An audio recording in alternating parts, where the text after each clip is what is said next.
This is a Renew Studios Network podcast. Faithful, uplifting, family-focused.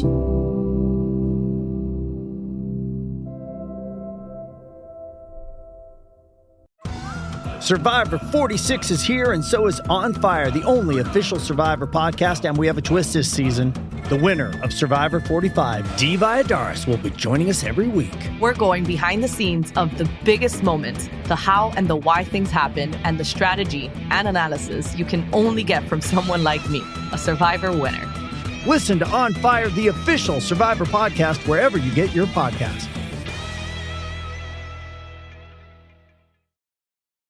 Does Monday at the office feel like a storm? Not with Microsoft Copilot. That feeling when Copilot gets everyone up to speed instantly? It's sunny again. When Copilot simplifies complex data so your teams can act, that sun's shining on a beach. And when Copilot uncovers hidden insights, you're on that beach with your people, and you find buried treasure. That's Microsoft Copilot. Learn more at Microsoft.com/AI for all. When you hear this, what do you feel?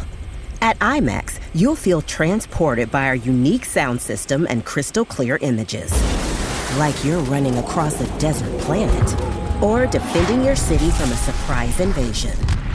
With immersive IMAX sound and screens curved to show more, we take fans to the edge of their seats.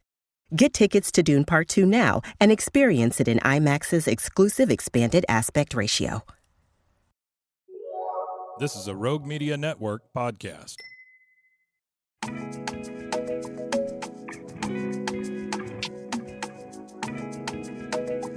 All right, everyone. Welcome to another episode of Relationships and Reason. We are excited to talk to you today about just the heritage that we grew up in. And both, as you know, Sophie and I are both from the Caribbean, and in that, it has had a lot of influence on our lives, how we live, how we kind of operate, and really it's just how we talk. And so it goes into so much of what we do, who we are. And so we're going to talk a little bit about that today. Right? Yeah. And, people say it in different ways. Caribbean, it depends on what area of maybe even the U.S. you go in. Yard. If you come from Yard. Okay. Well, that's primarily Jamaican. That's primarily Jamaican, yes. Okay, yeah. So we are both from the Caribbean, grew up there, had an amazing childhood there. And we absolutely love our culture. The fact that we were born in the Caribbean and migrated to the U.S. So where our kids now are like, oh yeah, we are definitely not born in the Caribbean. We are Americans with Caribbean parents. Yeah. And so that's a pretty amazing opportunity for our children to be born here. Let me ask you this: why are you proud to be from the Caribbean? I think many reasons. One of them is culture. Mm-hmm. I think I absolutely love our culture. I grew up in a place where all of us look the same. Mm-hmm. So I never had to struggle with a different color of my skin. Mm-hmm. So that made me feel immediately like I belong. Yeah. I never had to question whether this was what I fit in. Right. And so that part of my culture made me proud of being around a Black people and knowing that this is who I am, this is what I belong to. Yeah. And the food. The food is just so delicious, right? Rice and peas and chicken bok. Chicken bok. Okay. Let me tell you all right now, real quick. So Sophie and I, even though we're both from the Caribbean, I consider Sophie a very rural country Caribbean, right? We don't have the same exact experience. I don't even know why he said that. And I think that you were definitely more in the country than I was. We'll get into that. Okay. We'll figure that out. And another reason why I love being from the Caribbean is the beaches. The water is my happy place. It's where I feel at peace. If I'm struggling with anything, sometimes I just want to get to the water and sit on the beach or sit beside a body of water. And that's where I feel like I find joy. So growing up in the Caribbean, learned to swim in the ocean. Would go off and jump off a Jackfish Rock, and swim and like cliff diving, grew up doing that and swimming as far as we can get to and then swimming back to the beach. And I also grew up on a black sand beach.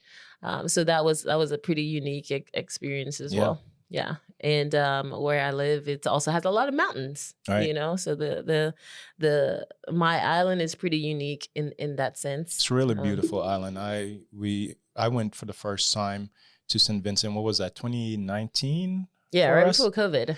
Yeah, right before COVID. So that's the first time I had ever been in St. Vincent. That's the first time I had seen black sand beaches. Mm-hmm. In Jamaica, we have regular sand beaches. And so regular. that was cool. Whatever the color is. Whatever the color that is not black. Light brown. But that was really cool to see. But what I really, really appreciated, going through Layu and all the different villages, no, I'm playing, the different towns throughout St. Vincent was the landscape, the geography. It was truly beautiful. I loved the mountains. Sophia grew up in this place where I don't think she appreciated it until I pointed it out. She lives in this place where her home was basically etched into the mountain, and immediately behind her was this huge mountain. Do you know the name of that peak or that area? Is it Lookout Mountain? What is it? Lookout Mountain. Up Mountain. Lookout Mountain. A Do y'all call mountain every there. mountain Lookout Mountain? No, it's just mountain. It's just mountain. Lookout Mountain, right over there. No, but it was beautiful. So you have this huge mountain, and I love mountains, and so you have this nice, refreshing. And if you ever been like in a Caribbean setting, or especially in the mountain areas, you feel the lushness of the trees. You have these big leaves and all kinds of different beautiful plants there, and you get to feel that fresh air, and you also kind of feel that the mist of the mountain as you go up higher and higher. And we got a chance to go up on that mountain a little bit, but right down the street on the other side of her was the beach. Like that was incredible to me. Like, yeah, the best of both, where you could literally walk down the beach and you could literally walk up the mountain right where you lived. And so I really appreciated that when I went there. It was a beautiful space, and I don't think you know how good you had it. No. That's often the case. Wherever you grow up, you don't really appreciate it until you go back or someone comes and points it out for you. Because I remember growing up in the Caribbean, and although I had a fantastic childhood, there was a time where I was like, okay, I can't wait to get out of here, and come to the U.S. because I knew life was going to be different.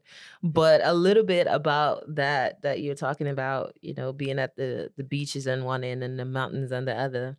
As a child, my mom used to wake us up every morning around like 6:00 before we had to go to school, and send us out to go run, right? Because my mom is a sports person, and that's where the love for sports developed. In all 6 of her children, we all have some sort of sports background, but she would wake us up to go run before school, and sometimes we had to run up the mountain and run to river to go bed. Yeah. So let's talk about that. Let's double click on that part right there. So it's rural. Okay. Rural point number one. Rural point number one. No, that's just growing up in poverty. If you had to be it in the river, that's rural point number one. Okay, keep going. Okay. It's just a form of life that we were living in at that point. We didn't have. I didn't grow up with a lot at all. We were a third world country, and I did not have a lot as a child. So we had to go either run to the mountains and then go to River to bathe or run to the beach. Wow. And So like bathe. that was a part of your morning routine? That was a part of my Like, morning routine. You trained. That's why you were a professional That's why I was a athlete professional athlete. for many years. So you were literally getting up in the morning and running up the mountain and then run down to bed before school. Like that was your training That was our regimen. training Rocky routine, had and nothing then- on y'all. And then whatever activity the school had for the day, whether it's Wow. netball, cricket, Yeah. soccer, you had to still do that. But Yeah. as a young child, you were energized, so you didn't really So you matter. did you complain about it when you had to do it? I'm sure I did. Even it's interesting because whenever I did go back, when I was playing in the WNBA and I went back home, my mom would do the same thing. Wake me up at 6 o'clock. I'm like, "Mom, I'm here on vacation," but she would wake up and turn the music on really loud and hear the news or something. And she's like, "Son, out up the country. Why are you still asleep?" And I'm like, "Ma," like she still had that mentality. Wake up.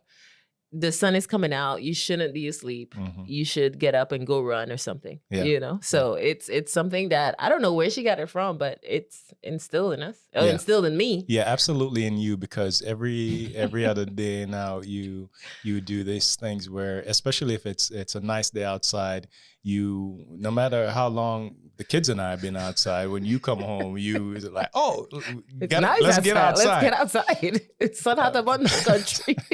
Why are we in the house? Like we should be outside We're like, doing we something. know, we just came back inside. Okay. I'm always thinking that we should be outside doing something, especially when the day is nice. So maybe that's where I got that from. Yeah. But in the Caribbean, there's no like AC or anything. So you did not stay in the house. Well, There was back then in Layu and in your area. Where at home do you stay in the house, Jermaine? Do you stay in the house when you're in Jamaica? No. Yeah, like even if you sitting outside in the backyard under the mango tree or something like that, like Yeah. you there with people, you sitting outside. Sure. Is that Yeah, is that right? that was my experience. too. Okay. That was my experience too. But so yeah, just did that growing up, running a lot. And running became my first love when it comes to sports. Okay. The track and field was that sport for me. And actually it was really good. Oh yeah. Yeah, I was actually really good. Who said you were really good in The track? country. The country. The whole entire country said that. Okay. As a high school student, I was often the top 400 What? runner. What? Yeah, competing, in the country's national championship, Okay. Yes. Anyways, but but that's one of the reasons why I love my Caribbean heritage. Some of the reasons I Yeah. should say. Tell us That's about you. amazing. Yeah. I questioned this sometime of whether I appreciated my upbringing or just being a part of Jamaica and growing up in Jamaica while I was there, or maybe it's upon reflection now. I know for a fact now that I truly appreciate it more than I did before. But there's a lot, especially Jamaica. Now we're talking about the crown jewel of the Caribbean. Oh my God. Jamaica. Let him tell it. love, Let him tell it. Okay. One heart. All right. So, there's a huge sense of pride in Jamaica. You can go out to any city right now and you spot a Jamaican, and more than likely they're wearing Jamaican colors for no reason, right? More than likely they have something on their dashboard or, in their car just representing. It's something slightly like the other day when we're in Kansas City. And I saw we were checking in line and the guy checked me in. He didn't have to let me know, like, the slight accent, but he's in some way, he let me know. And I was like, Yachty.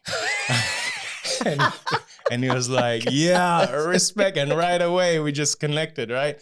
So I think overall, Oh my word. there's a huge sense of pride just being from Jamaica. I think we have the saying in Jamaica. It's a you little but we tallow, and that means we're small, but we have a big heart, or we have a mighty presence, or that type of thing. And so, What do you mean you small compared to who?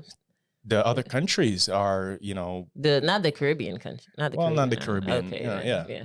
But 'Cause in that's what we country and just influence, right? Okay. You think about a lot of what Jamaica has been able to do across the world and the influence that it has. Being Okay, such a well, small we country. we should have to admit that Jamaica has had, you know, when it comes to the Caribbean island, it's one of the biggest, if not the biggest Caribbean No, it's not. island. No, it's In not. No. it is. It's not. Do you have Puerto Rico and Cuba and No. all those places? They're all much larger than Jamaica. Yeah, but I'm talking about like the islands like St. Vincent and Trinidad and Grenada and St. Lucia and Dominica and all those things. Jamaica is a lot. So, okay, we talk about Jamaica has brought out some of the most famous people when it comes to music and sports and that type of stuff. But I mean, just historically too. Now I am really, I am in love in just kind of going back in history and figure it out, because there's so many ties between the Caribbean in general and, you know, and even just Jamaicans, what they've done throughout history here in the States. But yeah, I have a huge appreciation for that. Growing up for me, there was amazing. Had really incredible friends. Throughout my time, I stayed with different family members throughout. I was born in Trelawney. Which is extra country. No, it's not. Oh, okay. No, it's not. You all know about Trelawney. It's a port area. A lot of cruise ships and stuff come there. Nice city. And then I was really raised in the Montego Bay area. And so it was beautiful. It was amazing. A lot of beaches, of course. I don't think I'm a water body like yourself, but yeah, I had a great time. Okay. With anything specific, you know, you want to know, we can talk more about that. Oh, hey, why did you tell that story when those little boys try to beat you up? What? That's a part of your culture experience as a little kid being in Jamaica. Okay. No, I what are you talking about? Why are you bringing up this story? This has nothing to do. Okay. So I remember, you know, we had bullies too in Jamaica. Really? Yeah, we had bullies too. And we had people that, you know, wanted to hurt folks. When I think about bullying, you know, in Jamaica, that was a different level. Okay. So I remember, like, this was, you know, we would go on the school bus, or not on the school bus, we'd go on this huge bus to take us to school. The city bus, right? You have to pay. Basically the city bus. And that's a whole nother experience too, I think, that you don't have here in the US, where, you know, as a kid, I don't know when I started going to school by myself. Yeah, as a kid. Yeah, you do that at what, 11? Yeah. Maybe 10? 10 years old, you take a bus by yourself, you pay your 50 cents, $2, and get on the bus and takes you to wherever you got to go. Yeah. I feel like even younger. Probably. But yeah, you go to school by yourself, you're walking, you take taxi and all of that, and you come on home. And so, you know, we'd take the school bus, and when you come after school, whenever you get out, you and your friends, you do whatever before you go home. You just had to be home at a certain time. Right. You have to be home at a certain time before sun go down. Before sun goes down or whatever. And so we would explore downtown, tons and tons of adventures of, you know, what we would do downtown. I tell the kids, they love to hear the story all the time, where I got a good spanking for spending all the money that my father gave me while we were downtown on Iron Man and all kinds of stuff. But so I remember this one time, I was walking, I think it was me and my friends, we're going to Kentucky Fried Chicken. That's another big, like, different. Yes, actually fast food in the Caribbean is not the It's not the big. same. No. It's not the same. Like KFC here and KFC in Jamaica, like, that's a cultural, like. Yes. You have to go to Jamaica or the Caribbean to experience KFC in a whole different way. But anyways, I think we were going to KFC, and all of a sudden, like, I was surrounded by like five dudes, and one dude, his name was, they called him Rambo. I don't even have to tell you more about this dude, but Rambo, everybody was like, you know, you try to avoid Rambo. And all of a sudden, all Rambo's friends was digging in my pockets. They're just trying to get whatever I had, which I had nothing. And my resourcefulness, what I said during that time is just like, Rambo, you know Rambo, man? Which is translation. I basically say, Rambo, don't you remember me, bro? Like, look, and he was like searching his mind, see who was talking about. And I just made a connection with him, I think slightly on the bus one time. And that was it. That was enough to get me out of that situation. I don't know why you brought that story up, but that's culture, because then now you can tell your kids these stories about growing up in the Caribbean and how you can get out of things, right?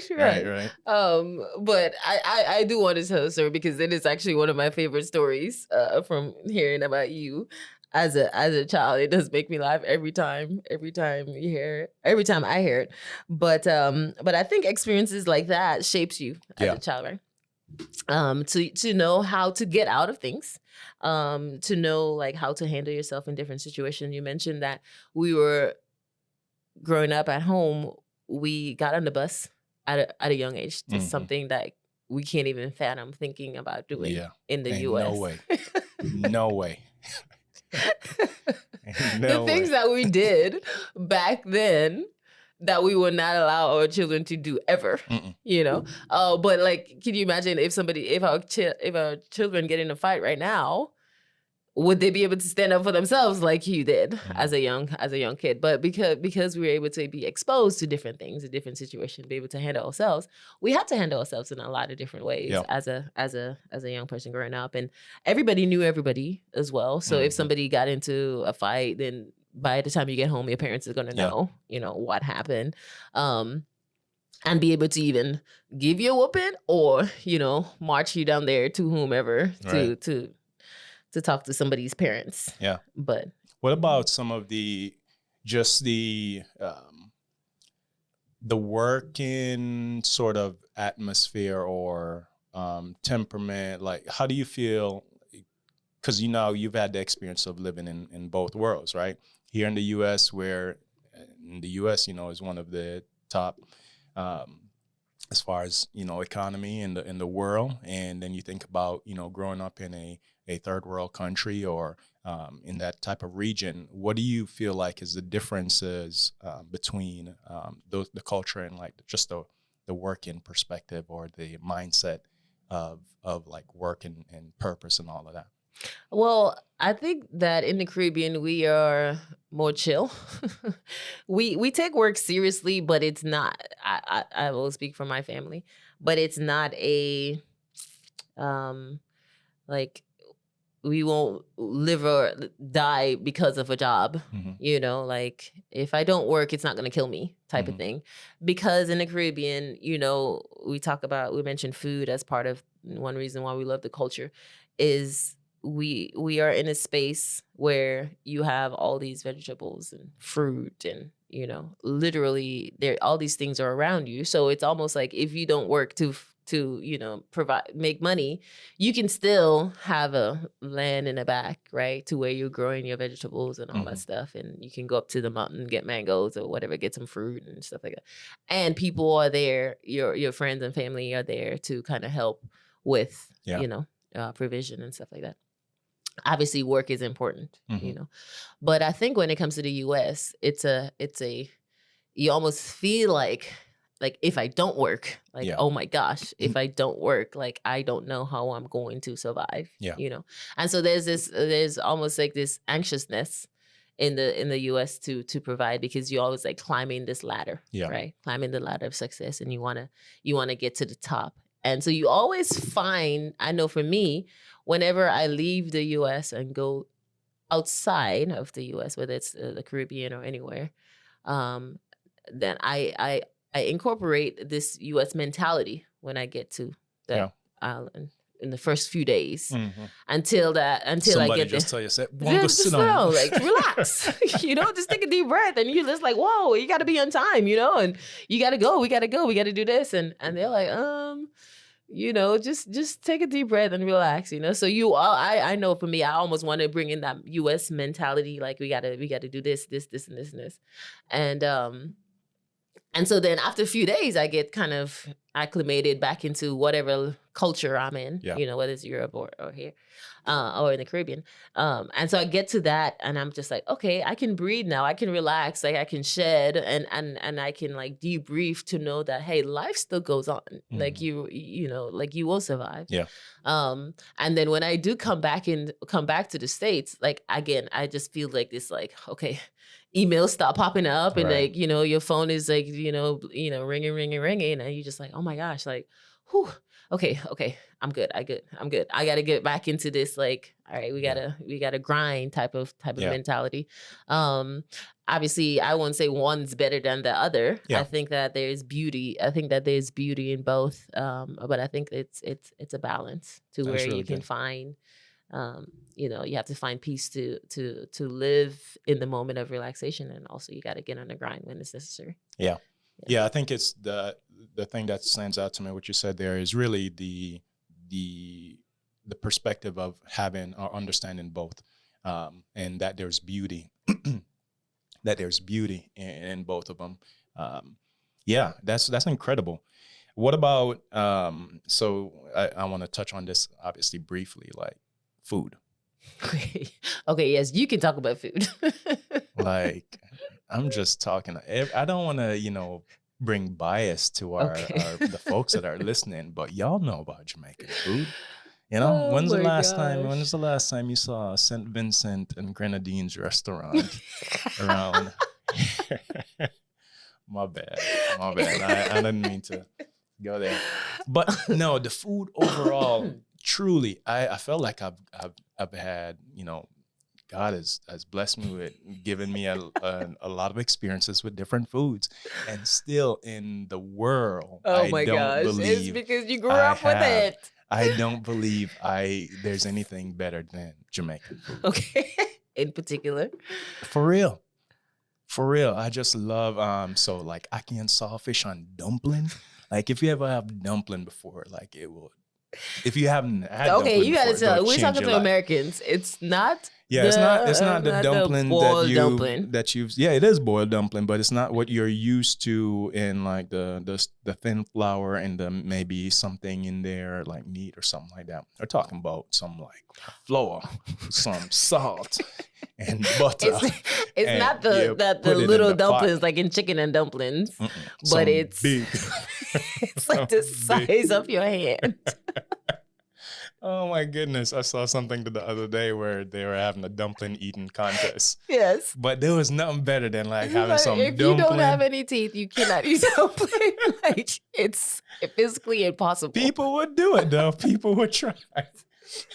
It is physically impossible to eat a dumpling if there's no. 'Cause it's And we've really- seen that. You think about this: the dumpling in the Caribbean dumpling. What is it made of? It's truly like Flour and it's water flour, and salt. it's salt, it's butter. That's basically it. But Yes. it tastes so good with all the whether it's with the everything. meat and it's just It so- tastes good with so everything.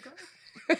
I used to have a 4 dumpling minimum requirement for my plate whenever anybody was making a meal. But yeah, so the food is delicious. And did you have like a particular meal? What was your favorite meal growing up? Ooh, I know. What is it? Breadfruit. That was it. Okay, you guys may not know about breadfruit, but breadfruit is like it's a carb. Yes, carb. Yeah, but it's shaped like a melon, Uh-huh. right? It grows in a tree, just like I guess Yeah. like a coconut tree, almost. No. No, but I'm saying it sticks up on the tree like coconuts yeah. in bundles. Yeah. In bundles like that. And it's green. And with breadfruit, you can do literally anything. Yeah. You can boil it, you can roast it, you can stew it, you can fry it, right? With it. It's like a carb you can have it for breakfast, lunch, or dinner. Yeah. Yeah. And so my favorite of them was fried breadfruit. And with fried breadfruit, you can eat it with anything: stewed chicken, stewed goat, curry dumpling, pork, or anything like that. Yeah. And saltfish, breadfruit Mhm. and saltfish. So I guess I liked it so much that one of my they used to call me breadfruit as a little That was person. Sophia Breadfruit Christopher. Oh my gosh. Oh, so culture again. So these things just grow on the tree, and because people people know you and everybody know each other. Sometimes is again why not everybody have jobs, and why it's I wouldn't say it wasn't necessary, but if somebody have, hey, let me go pick 2 breadfruit now. Then somebody would share a breadfruit tree. They'd be like, yeah, go climb up the tree and pick 2 breadfruit. And then that's your meal for the day, right? And then you can actually go to the beach and catch a couple fish, right? To go fry and stuff. So things can be resourceful to where you can get those. But rice and peas and chicken back has got to be one of my favorite. Rice and peas and chicken back. Again, Talk about the chicken back like situation. Like, Yeah. What is that about? Chicken bok is for everybody. Chicken back is. For everybody that's growing up in the Caribbean, no, you don't know about chicken bok. I know about chicken back, Okay. but the way that you come out with it like that. It's I don't know if this has ever been on another podcast or been explained. It sounds like you're about to go into a deep kind of yeah, because explanation. it was a huge part of our meals on a daily basis. Why? Because we didn't have a lot. Because it was affordable. Yeah, that's It what was I'm talking. It affordable, was yeah. affordable. Like chicken back, you could get that for $1.50. and you can feed a lot of people with it. Because right? it's just pretty much bones.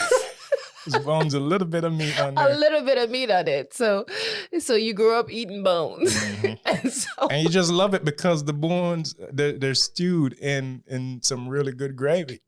Right. So And you just grew up- appreciate it. So you literally grew up eating, chicken bones, and then as an adult, when you're in the U.S. and people see you eating bones, and and they're like, "What are you doing?" Spit. It's done. Jermaine, it's finished. Oh my gosh! So yes, that was a part of my culture growing up, eating chicken back rice. Rice is a huge deal in all of the Caribbean. And just to point out, like chicken back, it's the back of the chicken. It's Literally the bone part yeah. of the chicken, and then you just chop it up and buy a couple pounds of chicken back, and that will feed a family. You stir it out really good. It will feed our family, and I grew up with cooking and cleaning and knowing how to do all of the household chores, and having to cook for my whole entire family at age 13, I believe, because I left the U.S. at 15, so I was doing that way before I left. So having to wash for my whole entire family, and my mom have 6 kids. Having to iron all our clothes. We had to do that on Sundays to go. We wore uniforms to school. And literally having to bake on Saturdays. That was a thing, So we grew up knowing how to sew, how to clean, how to be a home taker. Yeah. That's something that I hope we can continue with our kids. And obviously they don't have to do it how we did it. They don't have to eat chicken back.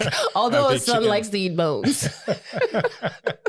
But I was literally talking to them about this the other day. I was saying, hey, when I was growing up, we had to, when we come home from school, we had to wash our uniforms, and we had to, and when I say wash, really wash. They were, I think in their minds, they were thinking throw it in a machine. Yeah. No, we're talking about get a little pan or bucket, and you have your soap and your water scrubbing all throughout and trying to get everything out with your hands. I remember that my goal in life was to try and get that sound, that whoosh, whoosh, whoosh. Yes, I knew how to do that at age 8. And so getting that, when you're doing that, you're washing good. That's when your parents look at you with approval, there you go. All right, what are you going to So you would wash your clothes, and then you would hang it up on the line, right, for it to dry. So you get in the sun with the clothespin on the line. Whatever the sun decide to do that day, or the breeze, that's when you. And actually, I don't think that hasn't changed at home. People don't use washer as much in rural anyways. My grandmother is not doing that anymore. When I go home, everybody's using washing machines. Oh my God! Well, everybody do what? They hang on the clothes on the line, don't they? With the clothespin and stuff. You use a dryer too? We use dryer. Okay. Yeah. So Jermaine tells our kids all these stories, and I often think about like one day they're gonna be like, "Oh, here's Dad telling us about when he grew up, you know, back in my day." Yeah, you have to walk to school. You ever walked to school before? So we are gonna become those parents that we even talked absolutely. about when our kids are gonna be like, "Oh, here you go again, Mom. Let's just sit there and listen."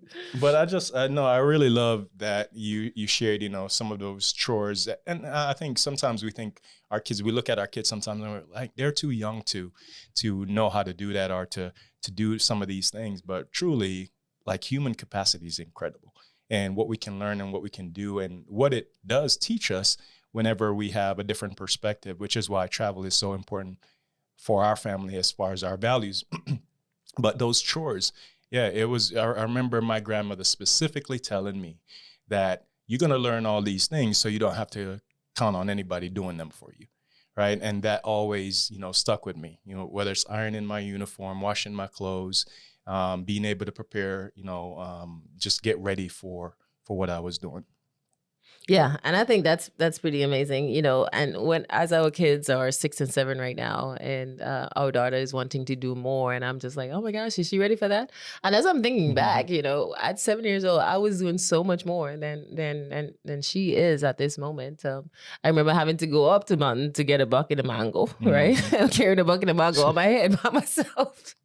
I'm coming back down, right? Those things, like being able to walk anywhere you want to by yourself without a fear of anything, you know, because everybody knew who you were, and being able to provide, not provide, but cook or wash for the household, or do whatever it takes for the household, and go to the store by ourselves and all that stuff. So our daughter now, she's like, I want to be able to do this, and you know, I want to be able to make my own breakfast, and I'm just like, okay, you know, being able to like let the reins go a little bit, and trying to know that, preparing her, but trying to pull her in at the same time. It's like, no, don't grow up. But at the same time, it's like, yeah, you need to know how to do these things on your own, because it's going to be helpful. And I think about, okay, if I don't teach her now, then when she becomes 15, then I'm going to have to do it, right? So I think about that stuff all the time. So I'm like, all right, you know what? I'll take the hit now, and try to be patient now so she can learn.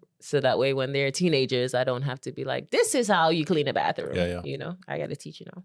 Well, our son, that he'd be he's a challenge when it comes to like doing something well. He knows how to get out of some work. Yeah. What about, so your experience, you knew God before you came to America. And so you had that, you know, we were just talking to your sister not too long on the phone, and y'all's church experience. Tell me a little bit about that. Well, we grew up living between two churches. There was a Pentecostal church and a Baptist church. And so we didn't have a choice about going to church and knowing about Jesus. Our island is a Christian island. Like, so Jesus is well known by everyone. So my mom made sure that we went to church, and also in the Caribbean, because everyone walks everywhere, everyone does everything. You can choose whatever church you want to go through. So the Baptist church had their little culture. It's like this African culture where you have to wear all this stuff on your head and, you know, get dressed up in a certain way. And then the Pentecostal church, they were the ones that was like speaking in tongues and, you know, loud music. And so, you know, sometimes African church would say that the Pentecostal church is full of the devil and, you know, different things. There were rival churches across. There were rivals. You had the Hatfield McCoys, like, and you were in between. What? Oh my gosh. I know you know how Caribbean people are. But it was just pretty amazing growing up as a young person, and being able to go to the Baptist church. And this is not American Baptist. This is a different type of Baptist church at home. And some people had this thing, we call it moaning, right? And so it was a time whenever people would go into this like 3-day isolation, and then they will come out and have like a little vision and then share it with the church about what they saw. So that was a really cool experience for us as a little kid. We would go over there, and it became a big deal on a Sunday to go over to hear what the people had to say and stuff like that. Would happen every Sunday? No, okay. no, it just happened, once in a while when someone felt like they wanted to do it. I see. But it became a cool experience just going there to just kind of hearing what God had to say. And as a little person, we didn't understand like what the whole thing is. And as an adult, I don't think that I have gone back enough to like learn what it is. Sure. So I'm just speaking about this from a youth rather than from like my knowledge now as an adult. But my mom, she made sure she sent us to the Pentecostal church. Yeah. So grew up knowing Jesus, went to VBS, Vocational Bible School every summer, and just knowing who Christ is. And I just remember whenever I decided that I was going to get baptized, it was like, okay, well, we know who Jesus is, and whenever I made that decision at age 15, I got baptized at the beach. The beach that's right down the street from our house. And that was one of the most incredible experiences, to be baptized in that big body of water. Yeah. And then from there, I got an opportunity to come to the U.S. And I felt like that was God's blessing for me, because it was a prayer of mine to be able to come to the U.S., the land of the free, the place where you can walk and pick up money on the ground. At least that's what they thought. That's what I thought growing up as a little person. Yeah. The things that I saw for the U.S. And then I got here and realized like, oh, this is hard work. Yeah. You gotta do some stuff in order to be successful, but it's possible. It's absolutely possible. Yeah. So. Yeah, there's so many things, I feel like I could pull out from this conversation and how it's shifted my mindset. I think about, you had said something earlier about how, growing up and seeing people that looked like you, that meant we saw teachers, we saw leaders, community leaders, government officials that looked like us. And so when you come from a place like that and you come into like a place like the United States or a country like the United States, and you see, differences or disparities, in your mind, you still have that kind of mindset of, I think for the most part, at least in a lot of the conversations I've had with Caribbeans and people and the African diaspora, is that you still see yourself being able to succeed and see things that are capable, but now you have all these opportunities that are in front of you, and so you want to kind of go at it. You don't see as many limitations as people that maybe from the U.S. would see, because they've been in this environment and they see it. So that was just a interesting dynamic for me to realize and understand.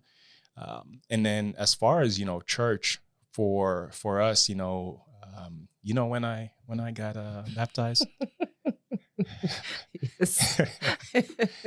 Y2K. Y2K. I remember. Y2K. Oh my gosh, let's hear this story, please, because I think he's really saved. But go ahead. No, it was truly. Some people get baptized, whether it's out of like, you see the situation, whether it's out of fear, what's coming out of fear, or love for Jesus. No, but really and truly, we had a lot of people that we could look to that were following God, that were looking at Christ and were showing us, the direction. I've told y'all many times the pillar for me was my grandmother, and seeing her faith. We used to go to church basically 3-4 times a week, walking up the unpaved road all the way up to Mission Tabernacle Church. Being a part of that church, my grandmother was she was a primary cook and preparing, we had lunch breaks for our church. What about that? What was your length of like church I don't service? know. I didn't stay at church that long. We were there almost all day. I live right across the street from the church, so I would just leave and go home. All day. We literally had lunch break. I had to take my lunch money to church. And so, I think about those types of experiences as well. But it truly shaped me in being the person who I am, and I'm super proud of it. Oh, yeah. You're going to talk about the Y2K story? Oh, there's not a story behind it. It was it's a just story. pandemonium when You guys remember Y2K when the world was thinking, everybody was thinking things are gonna collapse. the world was gonna end. So But no, there were a lot of people that were truly trying to just make sure that they were right with God during that time. And I was a part of that. And I'm not ashamed. I was he's a truly part of saved that. now. He didn't get saved just to go to heaven. Fire insurance. Oh, The my world was goodness. coming to an end. So Jim was like, well, I got to get my life right. Yeah, got to get my life right. Living dangerously. At 12, 13 years old. No, that was even younger.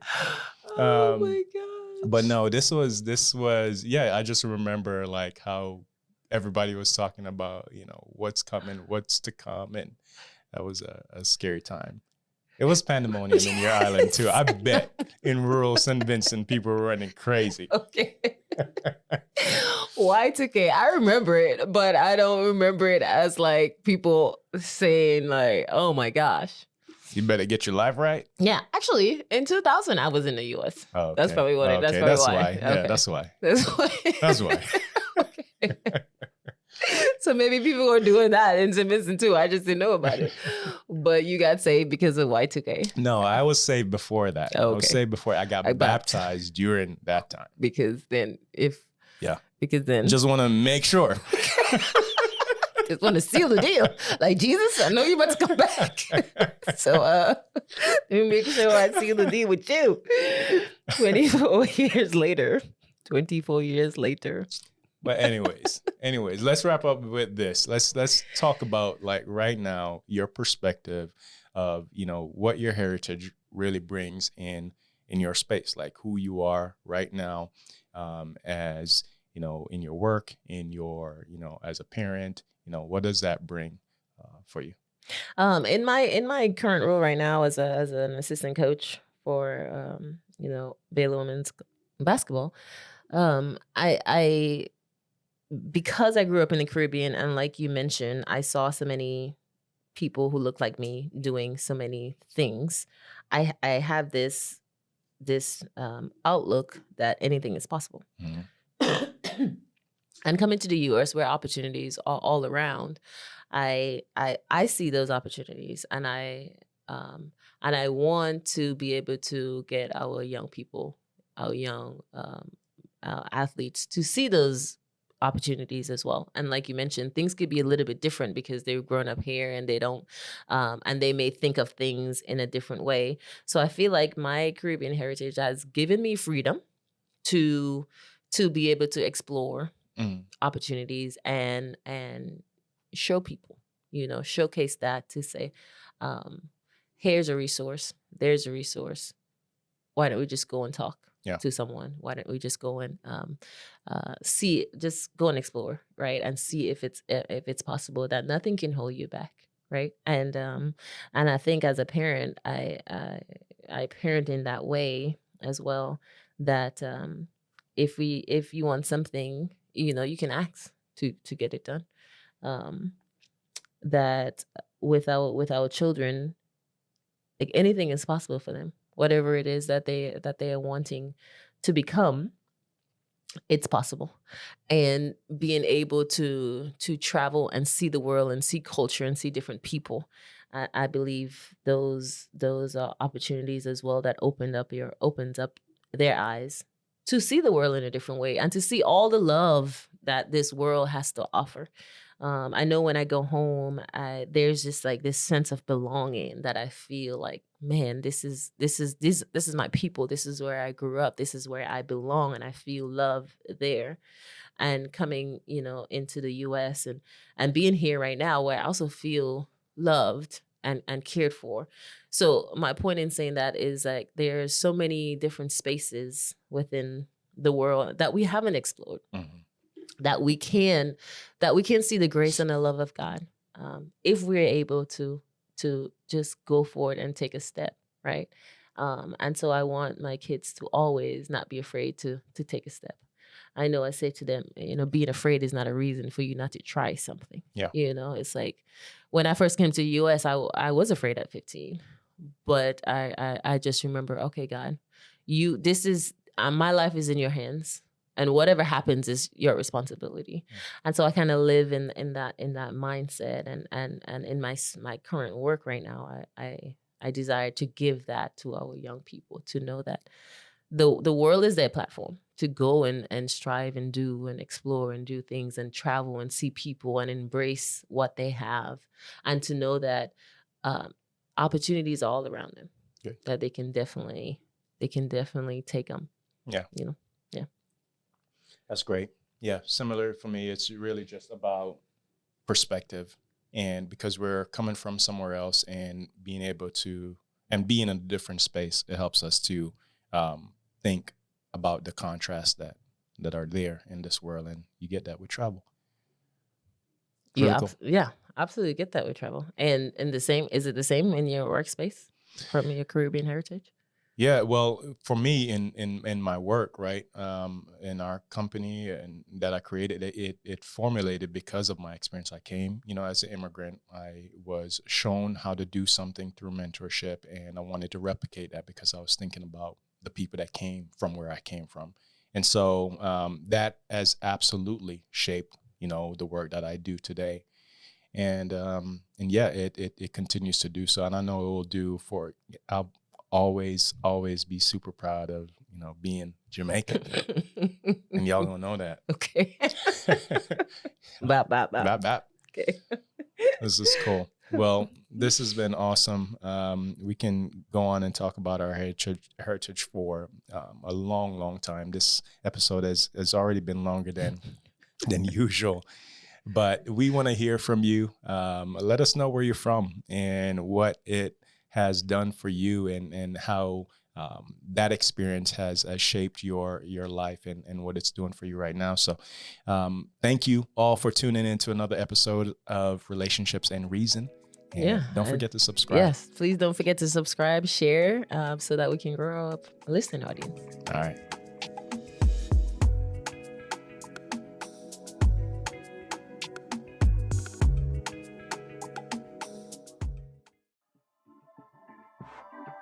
This has been a Rogue Media Network production.